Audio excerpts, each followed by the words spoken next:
Hello students, very warm welcome to my channel. I hope you all are very well and good and I hope आप सभी अच्छा पढ़ भी रहे होंगे। तो हमारी लास्ट जो वीडियो थी वो किसके बारे में थी? Structure of a cell.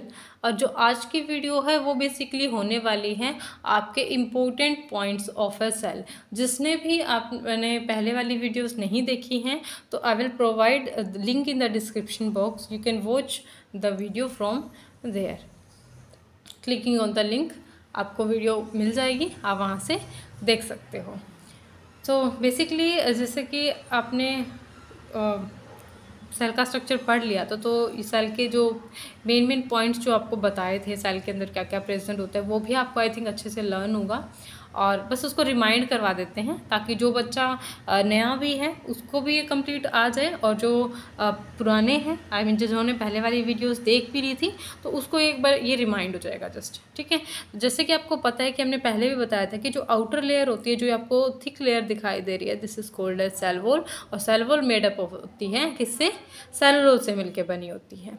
Cell wall के अंदर जो लेयर होती है, this thin layer is called as plasma membrane. और प्लाज्मा मेम्ब्रेन का नेचर कैसा होता है? सिलेक्टिव नेचर का होता है। सिलेक्टिव नेचर का मीनिंग है सिलेक्ट कर करके वो चीज़ों को अंदर भेजती है। इसी वजह से प्लाज्मा मेम्ब्रेन को बोलते हैं selective permeable membrane. Selective permeable membrane जैसे कि एक हर एक कंपोनेंट के बीच में, जैसे कि अब ये वाली चीज़ है आपको यहाँ से पास होनी है तो जो प्लाज्मा मेम्ब्रेन है वो वहाँ पर एक बैरियर का काम करेगी जो कि सभी चीज़ों को अलाउ नहीं करती कि वो सभी चीज़ें इसके अंदर से पास हो जाए। ठीक है, तो इसीलिए इसको क्या बोलते हैं? सिलेक्टिव परमिएबल मेम्ब्रेन बोलते हैं। ठीक है, अब प्लाज्मा मेम्ब्रेन के अंदर जो आपको ये जो सब्सटेंस, ये जो आपको कंप्लीट एरिया दिखाई दे रहा है, this is called as cytoplasm. इसको क्या बोलते हो? साइटोप्लाज्म बोलते हो। और साइटोप्लाज्म के अंदर आपको ये जो चीज़ें दिखाई दे रही हैं, डिफरेंट जो कंपोनेंट्स आपको दिखाई दे रहे हैं, इनको बोलते हैं सेल ऑर्गेनलीज। क्या बोलते हैं इनको? Cell organelles. अब ये सेल ऑर्गेनलीज कौन कौन सी हो जाएंगी? जैसे क्लोरोप्लास्ट हो गया, राइबोसोम्स हो गया, एंडोप्लाज्मिक रेटिकुलम, गोल्जी अपैरेटस। अब गोल्जी अपैरेटस को आप लोग गोल्जी बॉडीज भी बोलते हो, तो दोनों ही नाम यूज़ कर सकते हो। आप गोल्जी अपैरेटस भी यूज़ कर सकते हो और गोल्जी बॉडीज भी यूज़ कर सकते हो, जो भी आपको अच्छा लगे। माइटोकॉन्ड्रिया, लाइसोसोम्स, और ये जो आपको छोटे छोटे दिखाई दे रहे हैं दिस वन, ये होते हैं आपके वेसिकल्स जो आपके लाइसोसोम से स्मॉलर साइज में होते हैं। ठीक है, अब आपको क्या है, सेल वॉल के अंदर आपको पता चला सेल वॉल आउटर लेयर है, उसके बाद प्लाज्मा मेम्ब्रेन पढ़ा, साइटोप्लाज्म पढ़ लिया। साइटोप्लाज्म के अंदर आपने डिफरेंट ऑर्गेनलीज पढ़ ली जो इसके अंदर क्या है? एम्बेडेड है। अब सेल वॉल इसके अंदर क्या होता है? न्यूक्लियस होता है। ये जो आपको दिखाई दे रहा है ना सेल के अंदर जो है दिस पोर्शन, ये वाला, इसको क्या बोलते हो आप लोग? इसको बोलते हो न्यूक्लियस बोलते हो। ठीक, क्या बोलोगे इसको? न्यूक्लियस। ठीक है, और अब जो न्यूक्लियस के अंदर आपको ये जो दिखाई दे रहा है दिस वन, ये जो उलझा हुआ दिखाई दे रहा है, this is called as chromosomes. And अगर आप क्रोमोसोम्स को भी, अगर आप अच्छे से क्या बोलते हैं उसको, क्रोमोसोम्स को भी अगर जूम करके देखते हो तो क्रोमोसोम्स दिखाई देता है like this, and this is called as the DNA. DNA is the deoxyribonucleic acid. ठीक है, तो ये आपका एक बार ओवरव्यू था। कोई स्क्रीनशॉट लेना चाहता है तो आप स्क्रीनशॉट ले सकते हो। आई होप ले लिया होगा जिसको भी लेना था। अब हम बात करते हैं मेन हमारे जो इसके लिए आज की वीडियो बनाई गई है, which is the important points of a cell. तो इम्पोर्टेंट पॉइंट्स क्या हो जाएंगे सेल के? Cell wall is present only in the plants. जैसे कि हमने आपको बताया कि जो ये आउटर लेयर जो होती है, this layer is only present in the plant cell. अगर आपको एनिमल सेल बनानी है तो एनिमल सेल के अंदर आप इस सेल वॉल को नहीं बनाओगे। प्लांट सेल बनाओगे तो आपको प्लाज्मा मेम्ब्रेन भी और जो आपकी ये दिखाई दे रही है सेल वॉल भी, दोनों लेयर आपको ड्रॉ करनी है। लेकिन अगर आप बना रहे हो एनिमल सेल तो एनिमल सेल के अंदर आपको क्या करना है? ओनली आपको प्लाज्मा मेम्ब्रेन ड्रॉ करनी है, क्योंकि प्लांट एनिमल सेल के अंदर सेल वॉल नहीं होती। ठीक है, और अगर क्वेश्चन आता है कि why cell wall is present only in the plants, तो वहाँ पर क्या हो जाएगा? बिकॉज क्या है, ड्यू टू आप लोगों ने देखा होगा जो आपकी प्लांट्स होते हैं वो नॉर्मली क्या होते हैं, एक ही जगह पर रहते हैं, ठीक है। अब ऐसा तो नहीं है कि जैसे ही उनको किसी चीज़ की ज़रूरत पड़ी और वो अपने प्लेस से मूव कर सकते हो, ऐसा तो नहीं है ना। तो वो क्या है, एक ही जगह पर स्टैंडिंग ही पोजीशन में रहते हैं, जैसे भी पोजीशन है उनकी वो एक ही जगह पर रहते हैं थ्रू आउट देयर लाइफ। तो उसकी वजह से क्या है, उनको जैसे भी बारिश आ रही है, धूप ज़्यादा हो रही है, और मतलब जैसा भी आपका वेदर हो, तो ऐसा तो आपने कभी नहीं देखा होगा ना कि वो उसको वेदर अच्छा नहीं लगा अगर किसी भी प्लांट को वहाँ का, तो वो वहाँ से मूव कर जाए। तो वो क्या रहता है, वहीं पर रहता है। इसीलिए क्या होता है, उसके अंदर एक एक्स्ट्रा लेयर दी जाती है जो उसको प्रोटेक्शन भी प्रोवाइड करती है, और सेकेंड चीज़ उसको हार्ड भी बनाती है प्लांट को, ठीक है। तो सेलुलोज से मिलकर सेलुलोज को सेलुलोज क्या बोलेंगे कि सेलुलोज क्या प्रोवाइड करता है, तो सेलुलोज बेसिकली प्लांट्स को स्ट्रेंथ प्रोवाइड करता है, ठीक है। तो सेलुलोज क्या प्रोवाइड करती है, स्ट्रेंथ प्रोवाइड करती है। ड्यू टू प्लांट्स के एनिमल्स के कंपैरिजन में प्लांट्स को ज़्यादा ज़रूरत होती है स्ट्रेंथ की भी, और उसके अंदर जो हार्डनेस होती है वो भी ज़्यादा होती है। तो इसीलिए जो सेलुलोज लेयर है वो किसके अंदर प्रेजेंट होती है, आपकी बेसिकली प्लांट्स के अंदर प्रेजेंट होती है, एनिमल्स के अंदर वो प्रेजेंट नहीं होती। अब हम बात करते हैं आपके ये इम्पोर्टेंट पॉइंट्स की cellulose present only in the plants. Second point है cytoplasm is the jelly like substance present outside the nucleus. Cytoplasm क्या है, एक जेली लाइक सब्सटेंस है जो किसके बाहर प्रेजेंट है, आपका न्यूक्लियस के बाहर प्रेजेंट है। और साइटोप्लाज्म के अंदर आप एक ये भी पॉइंट लिखोगे कि साइटोप्लाज्म के अंदर क्या है, ऑर्गेनलीज एम्बेडेड होती हैं। साइटोप्लाज्म कंटेन सेल ऑर्गेनलीज, क्या लिख सकते हो, in cytoplasm cell organelles are embedded, ठीक है। जो भी आपको अच्छा लगे आप वो पॉइंट लिख सकते हो।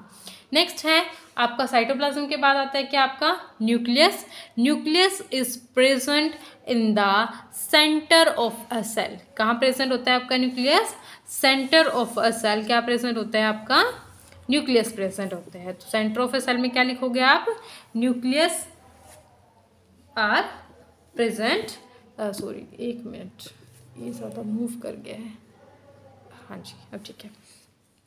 तो साइटोप्लाज्म क्या होता है, present in the centre of a cell. Centre of a cell जब न्यूक्लियस प्रेजेंट है तो हम न्यूक्लियस की भी बात कर लेते हैं कि न्यूक्लियस के अंदर क्या है। जैसे हमने पढ़ा था यहाँ पर कि क्रोमोसोम होता है, फिर क्रोमोसोम को हमने अगर जूम किया था तो हमें दिखाई दिया था एक ऐसा स्ट्रक्चर जिसको हमने डीएनए बोला था। तो इन सब के बारे में भी डिस्कस कर लेते हैं।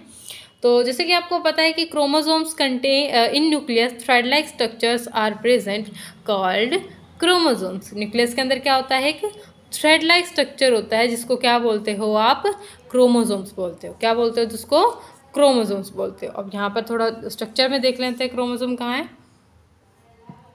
ये रहा क्रोमोसोम, ठीक है।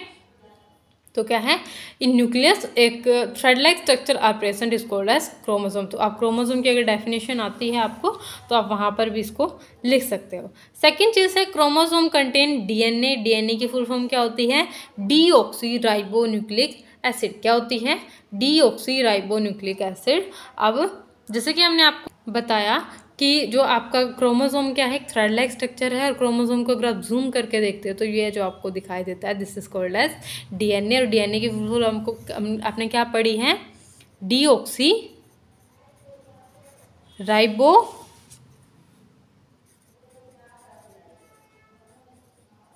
Nucleic acid. अब देखिए थोड़ा सा इसको भी समझ लीजिए, यहाँ पर डी वर्ड यूज़ किया हुआ है ना। डी का मीनिंग होता है अब्सेंट। क्या होता है डी का मीनिंग, अब्सेंट। किस चीज़ का अब्सेंट, ऑक्सी। ऑक्सी से क्या बनता है आपका, ऑक्सीजन। ऑक्सी से क्या हो जाएगा, ऑक्सीजन। मतलब ऐसा कंपाउंड या ऐसे डीएनए के अंदर क्या होता है, ऑक्सीजन की अब्सेंस होती है और ऑक्सीजन की अब्सेंस में वर्क करता है, ठीक है। तो डीएनए क्या आ जाएगा आपका, डीऑक्सी राइबो न्यूक्लिक एसिड। एक होता है आपका आरएनए भी होता है, वेट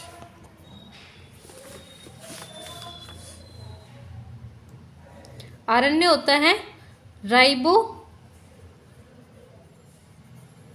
न्यूक्लिक एसिड, तो मतलब राइबोन्यूक्लिक एसिड ये ऑक्सीजन की प्रेजेंस में फंक्शन करेगा, और जो आपका डीएनए होता है वो किसकी अब्सेंस में फंक्शन करेगा, वो ऑक्सीजन की अब्सेंस में वर्क करेगा। राइबोन्यूक्लिक एसिड किसके ऑक्सीजन की प्रेजेंस में वर्क करता है। ठीक है, तो DNA is the genetic material. DNA हम क्यों पढ़ रहे हैं basically, because DNA is act as a genetic material in our body. DNA किसकी तरह एक्ट करता है आपकी बॉडी के अंदर, जेनेटिक मटेरियल की तरह एक्ट करता है। अब क्वेश्चन ये आता है व्हाट इज जेनेटिक मटेरियल। तो जेनेटिक मटेरियल होता है which transfer the characters from the parents to the offspring. जो पेरेंट्स के कैरेक्टर्स को हमारे अंदर लेकर आया है, या जो हमारे कैरेक्टर्स को हमारे बच्चों के अंदर जो लेकर जाएगा, वो कौन जाएगा, आपका genetic material which is the DNA. तो डीएनए क्या हो जाएगा आपका, जेनेटिक मटेरियल। ये डीएनए क्या हो जाएगा आपका, जेनेटिक मटेरियल। ये थे आपके कुछ इंपॉर्टेंट पॉइंट्स आपके सेल के बारे में। अगर किसी को स्क्रीनशॉट लेना है तो आप स्क्रीनशॉट ले सकते हो यहाँ से। एक बार ओवरव्यू देते हैं। Cell wall only plant cell के अंदर होता है। साइटोप्लाज्म एक जेली लाइक सब्सटेंस होता है जो न्यूक्लियस के बाहर प्रेजेंट होता है। साइटोप्लाज्म के अंदर क्या है, जो ऑर्गेनलीज होती हैं सेल की, वो एम्बेडेड होती हैं। और सेंटर ऑफ ए सेल को बोलते हैं न्यूक्लियस। जो न्यूक्लियस के अंदर क्या प्रेजेंट होते हैं, आपका एक थ्रेड लाइक स्ट्रक्चर प्रेजेंट होता है जिसको आप बोलते हो क्रोमोसोम्स बोलते हो। और क्रोमोसोम्स क्या होता है, क्रोमोसोम्स क्या कंटेन करते हैं, सॉरी डीएनए कंटेन करते हैं विच इज डीऑक्सीराइबोन्यूक्लिक एसिड। और एक हमने आपको क्या आरएनए बताया था, और आरएनए क्या होता है, राइबोन्यूक्लिक एसिड। ठीक है, डीएनए तो क्या हो जाएगा, डीऑक्सीराइबोन्यूक्लिक एसिड। डीऑक्सी क्यों बोला गया, बिकॉज इसके अंदर ये ऑक्सीजन की अब्सेंस में फंक्शन करता है, और राइबोन्यूक्लिक एसिड क्या करता है आपका, ऑक्सीजन की प्रेजेंस में फंक्शन करता है। ठीक है, तो ये इसके अंदर डिफरेंस भी हो जाएगा।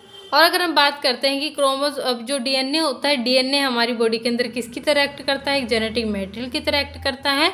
और जेनेटिक मटेरियल क्या होता है, which transfer the character from the parents to the offspring. जो पेरेंट्स से ऑफस्प्रिंग के अंदर कैरेक्टर्स को ट्रांसफर होता है। लाइक आप थोड़े बहुत आपके पेरेंट्स से रिजेंबल करते हो, थोड़े बहुत मिलते जुलते हो, वो किसकी वजह से, बिकॉज आपके पेरेंट्स का डीएनए आपके अंदर क्या हुआ है, ट्रांसफर हुआ है। इसकी वजह से आपके सम ऑफ द कैरेक्टर्स किसके साथ मिलते जुलते हैं, आपके पेरेंट्स से मिलते जुलते हैं। तो ये आज की वीडियो के अंदर बारे में था, जो भी आपके इंपॉर्टेंट पॉइंट्स थे, सॉरी सेल के, ये आपके इंपॉर्टेंट पॉइंट्स थे सेल के। अगर किसी को स्क्रीनशॉट लेना है, स्क्रीनशॉट ले सकते हो। आई होप आपको वीडियो अच्छी लगी हो, और अगर वीडियो अच्छी लगी हो तो please hit the like button, share and subscribe. For further updates hit the bell icon. और मिलते हैं नेक्स्ट वीडियो के अंदर। Till then stay safe, stay healthy. Okay, bye bye.